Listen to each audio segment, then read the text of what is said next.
오늘 말씀은 기다림은 공백이 아닌 채움이라는 제목으로 함께 말씀을 나누겠습니다. 오늘 날씨가 많이 풀렸죠?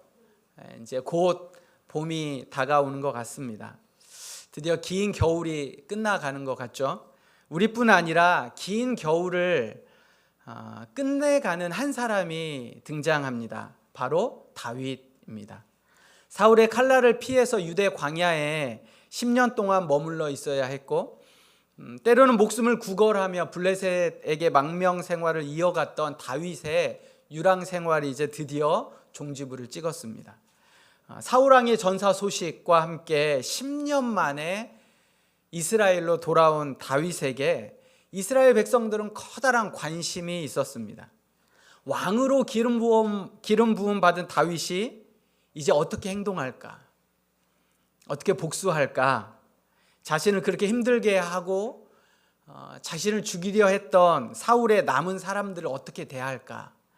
망명 생활을 마치고 이스라엘로 돌아온 이 다윗에게 이스라엘 백성들은 기대와 두려움 그리고 호기심이 뒤섞인 수만 가지의 시선으로 다윗의 일거수일투족을 보고 있었습니다. 하지만 오늘 우리가 앞에 사무엘하 2장의 앞쪽에 읽었던 우리 본문에 보면 우리가 마주하는 다윗의 모습은 당시 사람들이 생각했던 다윗의 모습과는 달랐습니다. 그는 하나님께 물어서 헤브론에 위치를 하게 됐고, 또 그 헤브론에서 약 7년 6개월이나 된 긴 시간을 기다리게 됩니다. 10년 동안 기다렸는데 거기에 다시 헤브론에서 7년 6개월을 기다리게 됩니다. 우리는 이 기다림을 힘들고 어렵고 괴로워하기도 합니다. 또 아무것도 할 수 없어서 어쩔 수 없이 기다리는 수동적인 또 입장을 취하기도 합니다. 하지만 지난 시간에 우리가 살펴봤던 것처럼 광야에서의 10년은 다윗에게 하나님을 깊이 있게 만날 수 있는 시간이었고, 생각과 관점과 구조를 바꾸었던 어쩌면 다윗에게 축복된 시간이었습니다. 이제 다시 7년 6개월이라는 시간 동안에 다시 하나님의 헤브론에서 다윗을 기다리게 하시는 그 기다림을 통해 우리에게 무엇을 말씀하시는지를 같이 생각해 보겠습니다. 물은 몇 도에서 끓죠? 100도에서 끕니다.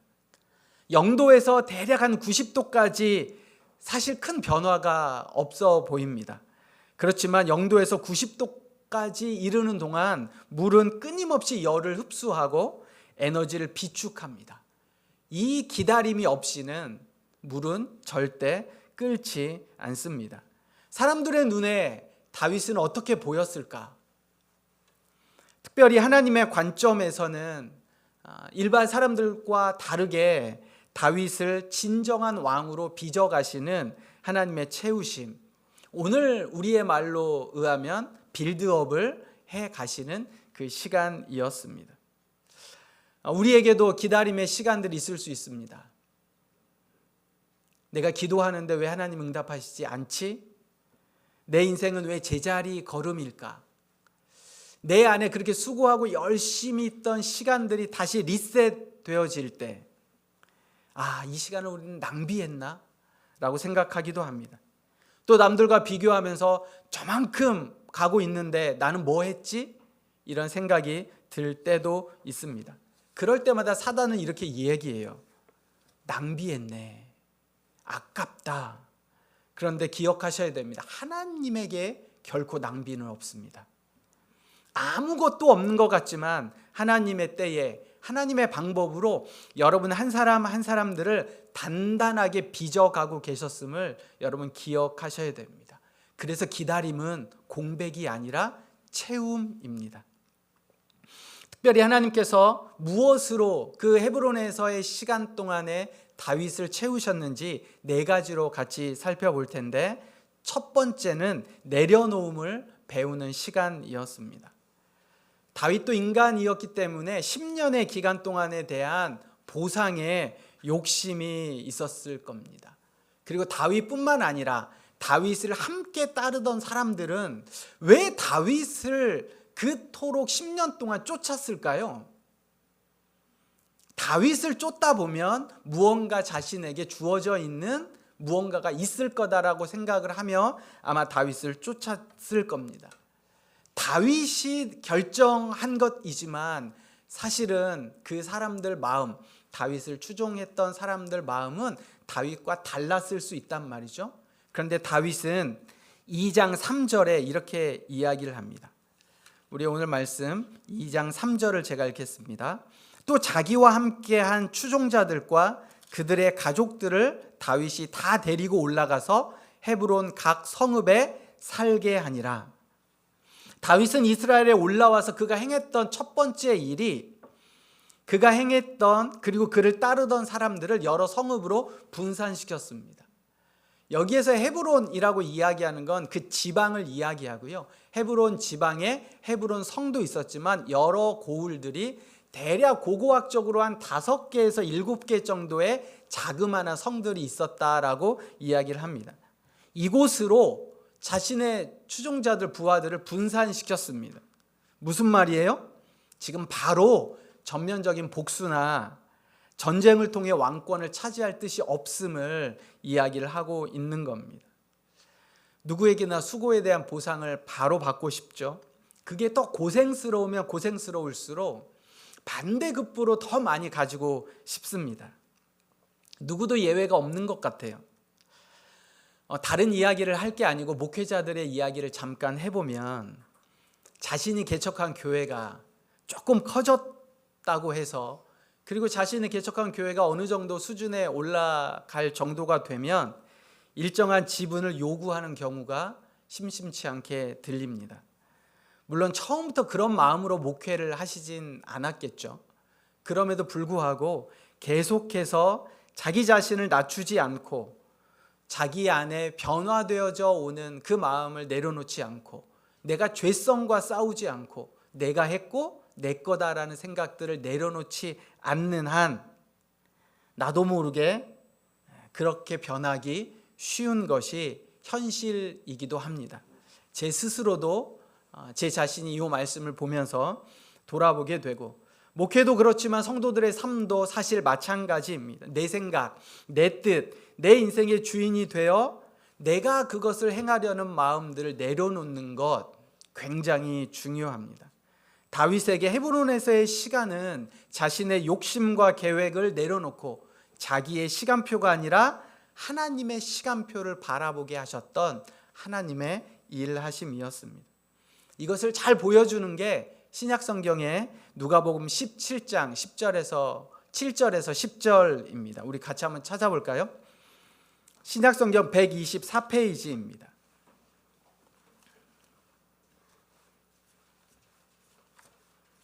신약성경 124페이지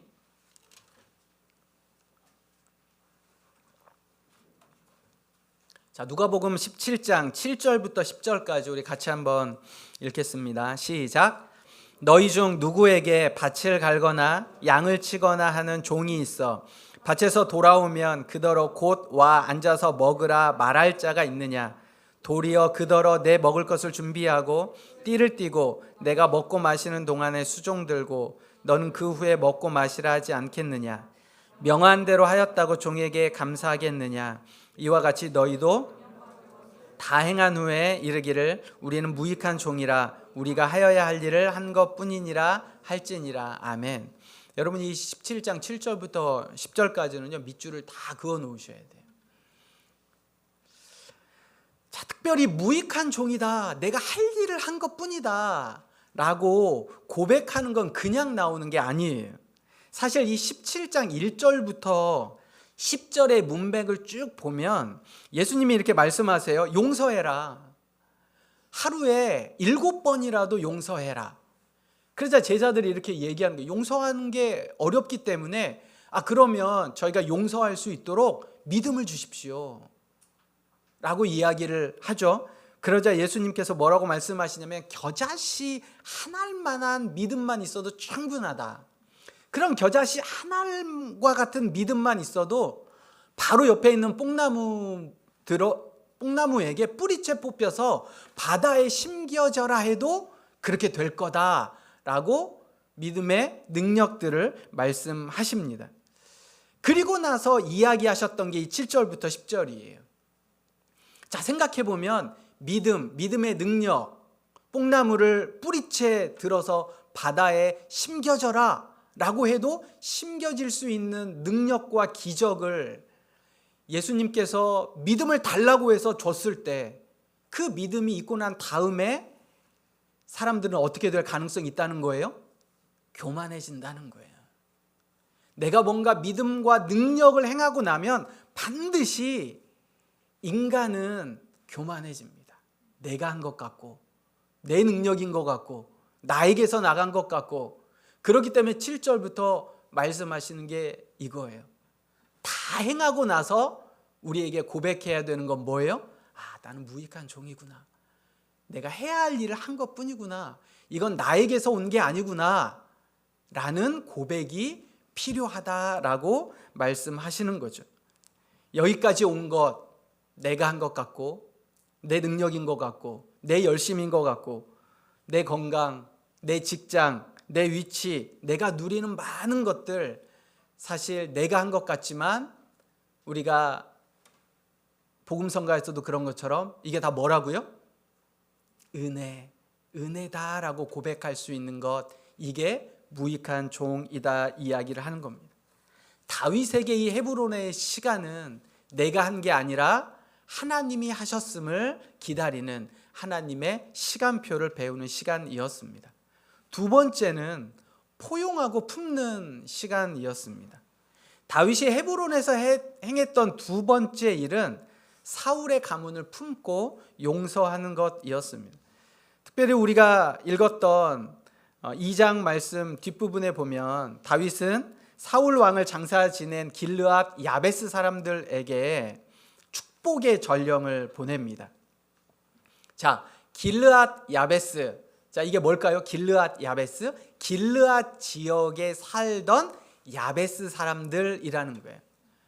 여러분, 요거 계속 성경에 이렇게 나오잖아요. 그죠? 무슨 지역이 같이 나오면 늘 항상 길르앗 지역에 사는 야베스 사람들이란 뜻입니다. 이들에게 축복의 전령을 보냅니다. 그리고 나서 바로 이어서 8절 이하부터 나오는 이야기가 아브넬이라는 사람을 마음에 품게 됩니다. 여러분, 2장 8절부터 쭉 보면 계속해서 3장 4장까지 핵심 인물은 아브넬이에요. 아브넬. 왜냐하면 계속 반복되거든요. 그러니까 2장, 3장, 4장이 아브넬이 주인공처럼 나와요. 자, 그런데 그러면 아브넬이 누구냐? 왜 다윗이 사실은 이 아브넬이 굉장히 정치적이고 기회주의적인 사람이어서 처음에는 사울의 편에 붙었다가 나중에는 또 다윗의 편에 붙었다가 또 이렇게 언약을 맺었다가 결국 또 요압과 싸웠다가 나중에 요압에게 죽는, 어쩌면 우리가 묵상을 잘 하다 보면 별로 그렇게 괜찮은 사람이 아니란 말이죠. 그럼에도 불구하고 다윗이 아브넬을 품으려고 노력하는 모습을 성경에서 보게 되는데, 과연 아브넬이 누구냐? 여러분, 사무엘하 2장 8절 한번 같이 볼까요? 한번 2장 8절을 한번 같이 읽어보겠습니다. 시작.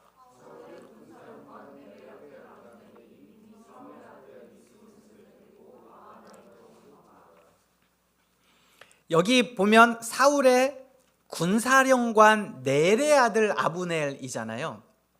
자, 이 넬이 누구냐가 중요합니다. 이 아브넬은 아브넬의 아버지가 누구예요? 넬이에요. 이 넬은 누구냐면 이스라엘의 초대왕 사울의 남동생인 거죠. 그러니까 사울에게 보면 넬은 작은 아버지예요. 그러니까 사실 사울의 할아버지는 아비엘이라는 사람인데, 이 아비엘에게는 두 명의 아들이 있었습니다. 첫째는 기스고 둘째가 넬이에요. 첫째 기스의 아들이 사울이고 둘째 넬의 아들이 아브넬인 거죠. 그러니까 사울과 아브넬은 무슨 사이예요? 사촌 사이예요. 사촌.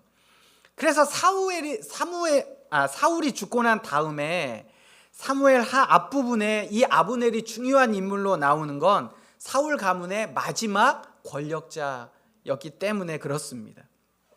자, 이 아브넬을 품었다는 건 누구를 품었다는 거예요? 사울 가문을 품었다라는 거죠. 특별히 마지막까지 감정적으로 다윗에게 사울 가문은 쉽지 않았습니다. 우리가 그렇게 알고 있는 것처럼 나이브한 그런 표현들이 아니라 정말 사울은 다윗을 죽이고 싶었어요. 그러니까 사울뿐만 아니라 사울 가문 전체가 다윗을 죽이고 싶었단 말이죠. 그럼에도 불구하고 다윗은 마지막 끝까지 아브넬을 품었습니다. 그러니까 아브넬이 품을 만한 사람이어서 품은 게 아니라 마지막까지 사울 가문을 품고 용서하고 포용했던 모습이 다윗의 모습이었습니다. 용서하는 것 쉽지 않습니다. 우리가 누가복음 17장에 보면 예수님께서 이렇게 말씀하십니다. 하루에 7번이라도 용서해라. 몇 번 용서하면 될까요? 왜냐하면 당시의 율법은 3번 용서하라고 나와 있어요. 그러니까 3번 용서하면 충분하다. 4번째부터는 용서하지 않아도 된다라고 정확하게 나와 있거든요. 그 당시의 전통에. 근데 예수님이 말씀하시는 거예요. 아니, 그게 아니라 하루에 7번이라도 용서해라. 이 누가복음 17장에 나와 있는데 마태복음 18장에는 뭐라고 나와 있어요? 하루 7번 용서하는데 그 7번을 몇 번이라도 70번이라도 용서해라. 77에 49, 490번이라도 용서해라 라고 말씀하고 있습니다. 자, 그럼 어떻게 우리가 용서할 수 있을까요? 내가 인내심이 만땅이어서, 사랑이 충만해서 용서할 수 있으세요? 사실 내 의지로는 용서할 수 없습니다. 내 인격으로도 용서하기 어렵습니다. 근데 용서는 감정이 아니라 그 결단이에요. 내가 용서할 만하고 뭔가 내 마음이 풀어졌고 내 인격이 충만하고 사랑이 가득해서 용서하는 게 아니라, 여러분 사실 생각해 보면 가장 가까운 사람일수록 용서하기가 그렇게 어려워요. 멀리 있는 사람이잖아요. 나랑 그렇게 크게 문제가 없으면 그런가 보다 해요. 그런가 보다, 뭐 그게 나하고 무슨 상관이야. 근데 이게 나와 가까운 사람일수록 이걸 그렇게 용납하고 받아주고 하기가 그렇게 저는 어렵더라고요. 여러분은 괜찮으시죠? 저는 어려워요. 근데 이거를 돌아보면 내 의지가 아니구나, 내 인격이 아니구나, 믿음이 있어야 용서할 수 있다라는 겁니다. 그럼 어떤 믿음인 줄 아세요? 상대방에 대한 믿음이 아니라 하나님에 대한 믿음이에요. 왜냐하면 하나님께서 나를 그렇게 용납해 주셨듯이 그 사람도 그렇게 용납해 주실 거다라는, 그러니까 내 시간표가 아니라 하나님이 그 사람을 하나님의 시간표대로 만들어 가실 거다라는 생각이 있기에, 그 하나님을 향한 신뢰와 믿음이 있기에 내 옆 사람과 가까이 있는 사람을 용서하고 포용할 수 있다라는 겁니다.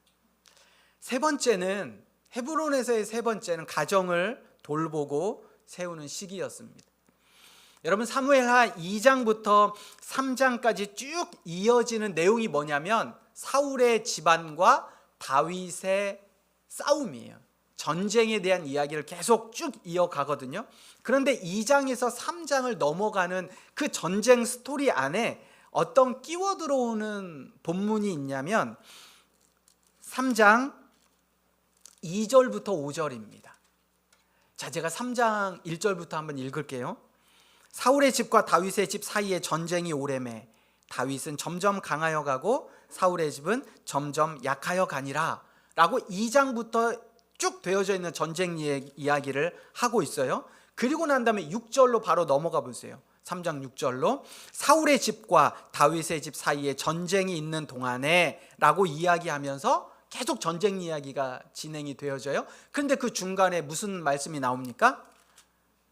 다윗이 헤브론에서 아들을 낳았을 때 맏아들은 암논이라 라고 이야기하면서 다윗이 낳은 6 아들에 대한 이야기를 쭉 하고 있어요. 무슨 말이에요?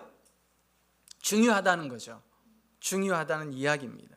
이건 단순히 다윗의 신상에 대한 이야기를 넘어서 성경이 다윗에게도 한 가장으로, 아버지로 가정이 얼마나 중요함을 설명하고 있고 성경이 직접 증언하고 있다라는 겁니다. 사실 다윗은 10년의 광야 생활에서 가족들을 잘 돌봤을까요? 쉽지 않죠. 잘 못 돌봤어요. 하나님과 교제하며 영적으로 가장 충만한 시간을 개인적으로는 다윗이 보냈습니다. 그럼에도 불구하고 가정을 온전히 돌보지 못했던 것도 사실이었어요. 그런 다윗에게 헤브론에서의 시간은 가정을 돌보고 세우는 시간으로 하나님이 말씀하신 겁니다. 이게 얼마나 중요한지 그 스토리 중간에 늘 얘기했죠. 여러분, 성경이 중요하다라고 자신이 우리에게 알려주는 힌트가 있어요. 오랜만에 하는 것 같아요, 이거. 자, 첫 번째는 뭡니까? 분량, 그죠? 분량이에요. 우리가 이번 큐티에도 살펴본 게 2장, 3장, 4장에 보면 아브넬 이야기가 굉장히 많이 나와요. 그래서 여러분 큐티를 하다가 도대체 이 아브넬이 누구냐? 도대체 누군데 계속 아브넬 이야기가 나와? 라고 여러분 생각을 하셨어야 돼요. 자, 그리고 두 번째는 뭡니까? 반복이에요. 분량도 많지만 여러분 동그라미를 체크해 보세요. 그게 이제 성경을 여러분 보는 방법 중에 하나인데 아브넬의 이야기 계속 아브넬 반복되어진다고요. 중요하다라는 거예요. 자, 그리고 세 번째 힌트가 뭐예요? 내용이 갑자기 무언가 끼워 들어오는 것. 내러티브가 쭉 들어오다가 갑자기 시가 나온다든지, 시는 들여쓰기가 되어 있으니까 이게 시구나를 알 수 있는 거예요. 시가 나온다든지 갑자기 이렇게 별 상관이 없는 내용들이 툭 들어가 있으면 그게 중요하다라는 거예요. 그리고 이제 원래부터 중요한 것들 이런 게 좀 있죠. 가정을 잘 다스리는 거 중요합니다. 특별히 좋은 남편과 좋은 아내가 되시길 여러분 기도하셔야 돼요. 지금부터 믿음의 가정을 세워가고 하나님이 가정의 주인 되어 가시기를 기도하셔야 됩니다. 특별히 가정이 중요한 이유는 여러분 자녀들의 인격 훈련 어디서 시킬 수 있을까요? 가정에서 해야 됩니다. 언어 훈련, 가정이에요. 제가 이제 아이들을 키워가면서 누군지는 잘 모르겠어요. 저도 기억이 잘 안 나요. 그런데 어느 날 신발을 딱 아이가 신다가 이게 신발이 잘 안 신겨지는 거예요. 이렇게 낑낑대더니 제가 이제 옆에서 도와주려다가 이렇게 지켜보고 있었거든요. 근데 이렇게 신더니 안 신겨지니까 이러는 거예요. 그거 어디서 배웠겠어요? 엄마 아니면 나빠죠. 엄마 아니면 나빠요. 제가 그걸 딱 듣고 그렇구나, 내 말 조심해야겠다. 아이들은 거울이라 그대로 받아들인단 말이죠. 언어, 생활 습관, 태도, 이거 남에게 맡길 수 없죠. 부모가 해야 됩니다. 특별히 부모의 말과 인격과 섬김의 태도를 배우는 것, 이거 자녀들입니다. 자, 특별히 신앙교육 누가 시켜야 될까요? 한번 말씀해 보세요. 신앙교육, 아이들의 신앙교육 누가 시켜야 될까요? 1번 목사님, 2번 교회, 3번 엄마 아빠. 누가 시켜야 돼요? 네? 1번이요? 제가 시킬까요? 아니에요. 신앙교육 부모가 시키는 겁니다. 신앙교육은 가정에서 하는 거예요.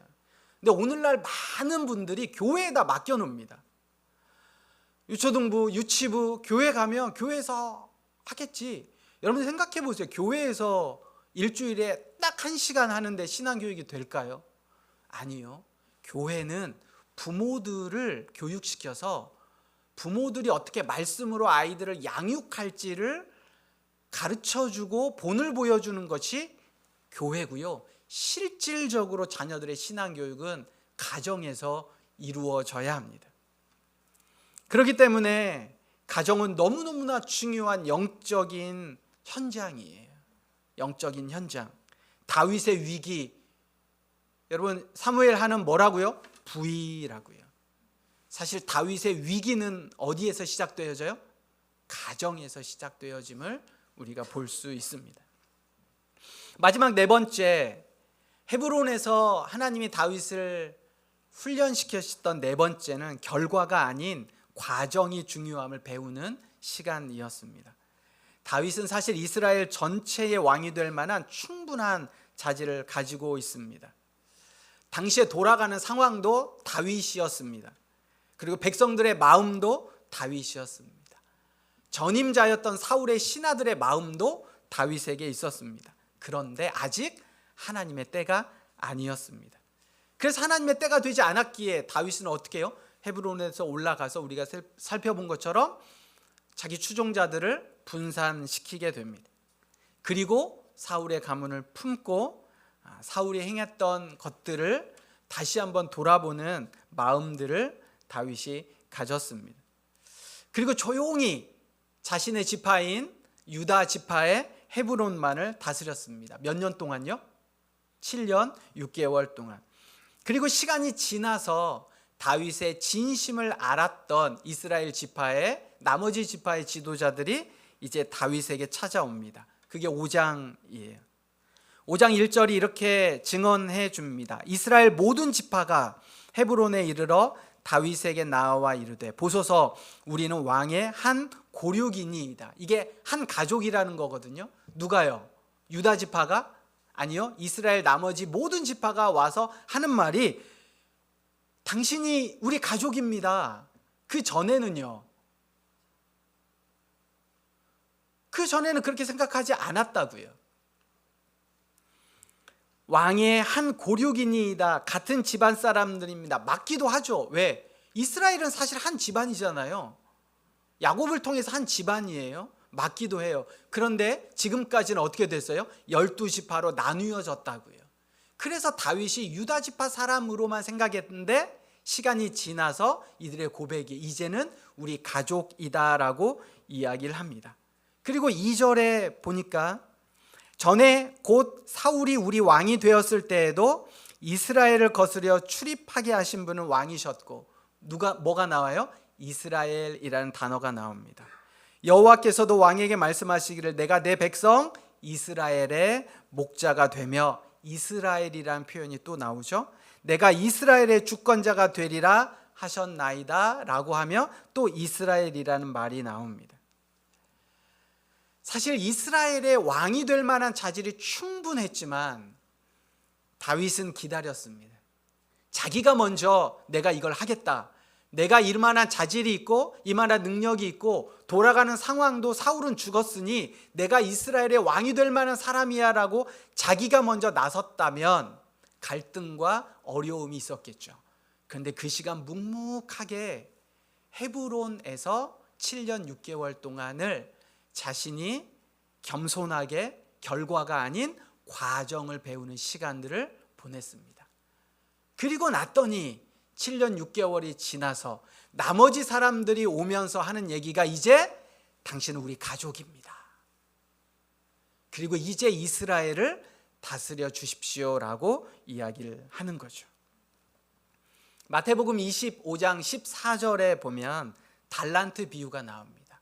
우리가 알고 있는 것처럼 한 주인이 5달란트, 2달란트, 1달란트를 주고 갑니다. 그리고 다시 이제 와서 그들에게 이야기를 하는 게 21절, 23절에 보면 이렇게 똑같은 표현을 씁니다. 내가 적은 일에 충성하였음에 내가 많은 것을 내게 맡기리니. 여러분 이게 성경이 우리에게 이야기해 주는 거예요. 적은 일일지라도 충성하고 최선을 다할 때 하나님의 시간표는 계속해서 이어져 가고 있다라는 겁니다.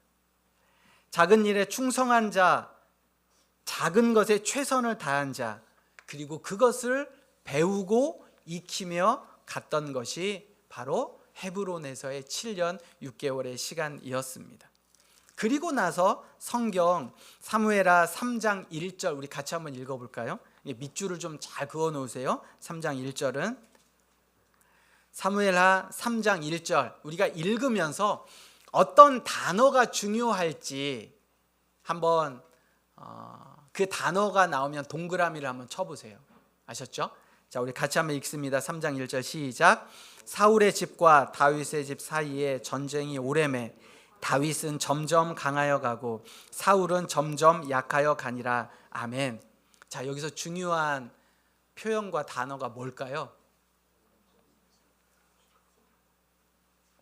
네? 집? 이게 자신이 없으니까 집? 이렇게 뭘까요? 네, 우리 집사님 점점이래요. 점점이에요. 점점. 다윗은 점점 강하여 가고 사울의 집은 점점 약하여 가니라. 여러분, 과정이 쌓이면 결과가 나타나게 돼요. 점점이에요. 하나님의 시간표는 한 번에가 아닙니다.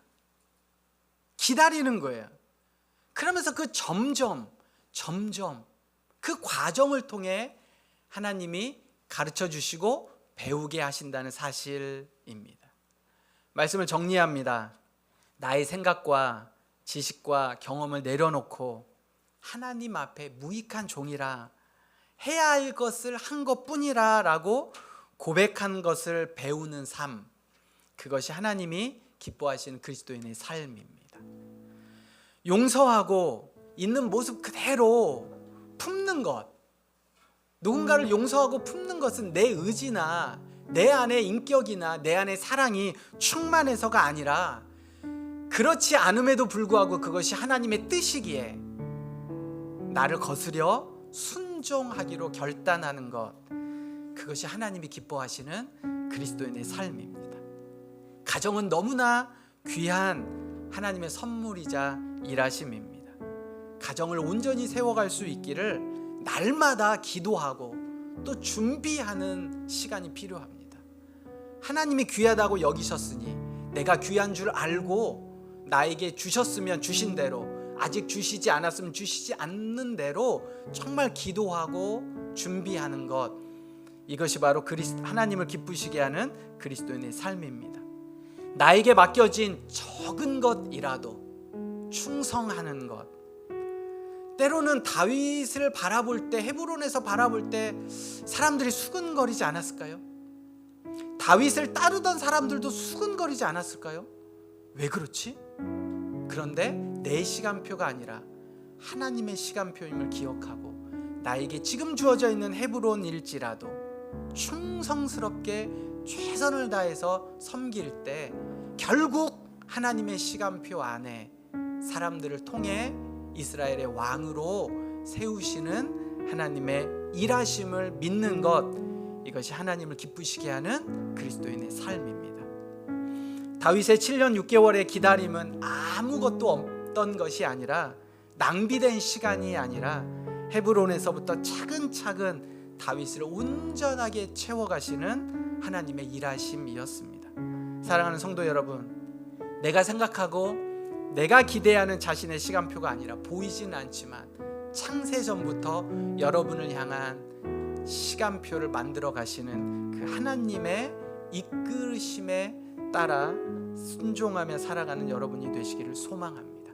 하나님의 시간표는 결코 한 번도 멈춘 적이 없습니다. 더디게 흘러간 적도 없습니다. 가장 정확하게 일하시는 하나님 신뢰하는 사랑하는 여러분들 모두가 되시기를 주님의 이름으로 부탁드립니다.